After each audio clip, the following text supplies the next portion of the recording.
কায়রোর ব্যস্ত রাস্তায় মোটরসাইকেল নিয়ে ছুটে চলছে যুবক। ঠিক তার মাথার উপর দিয়ে পাল্লা দিয়ে ছুটছে একটি সাদা রঙের পায়রা। পাখি আর মানুষের আস্থা আর বন্ধুত্বের এ যেন এক অনন্য নিদর্শন। গাড়ির কোলাহল আর যানবাহনের ছুটে চলা যেন বিন্দু মাত্র দূরে সরাতে পারছে না তাদের দুজনের এই মিতালি। প্রথমে আমরা খালি রাস্তায় চলছিলাম, তারপরে আমরা গাড়ি এবং যানজটের মধ্যে চলতে শুরু করি, এমনকি এটি ট্রাফিকের মধ্য দিয়েও চলা শুরু করে। মিশরের কায়রোর পাখি প্রশিক্ষক 23 বছর বয়সী আব্দুল রহমান ইসমাইল ও তার লালিত পায়রার এই দৃশ্য যেন সিনেমার গল্প। আমি ডাকলে সে সাড়া দেয়।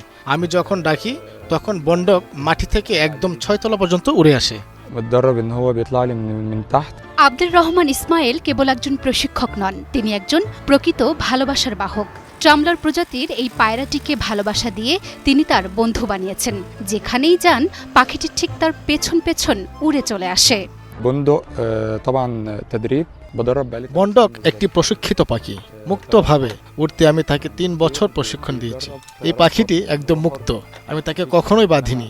বন্ডকের বয়স 1.5 বছর। 3 বছর আগে ফ্রি ফ্লাইং প্রশিক্ষণ শুরু করেন ইসমাইল।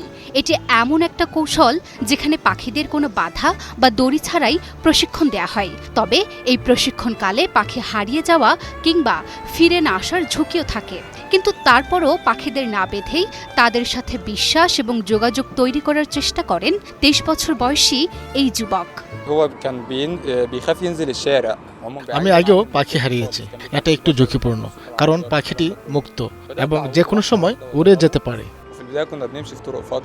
পায়রাটি শুরুতে মানুষ এবং যানবাহনের শব্দে ভীত থাকলেও প্রশিক্ষণের পর ধীরে ধীরে যুবক ইসমাইলের ডাকে সাড়া দেয়, উঠে আসে কাঁধে এবং যেখানেই যায় তাকে অনুসরণ করে।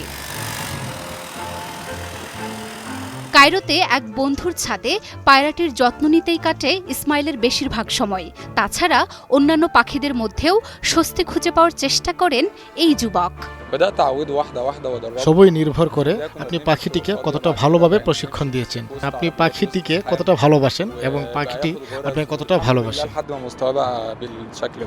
আজকের যান্ত্রিক পৃথিবীতে যেখানে সম্পর্ক ভঙ্গুর হয়ে পড়ে সামান্য ভুলে, সেখানেই মানুষ আর পাখির বন্ধন শেখায় ভালোবাসা কেবল ভাষায় প্রকাশ হয় না, ভালোবাসা অনুভবেও জন্মায়।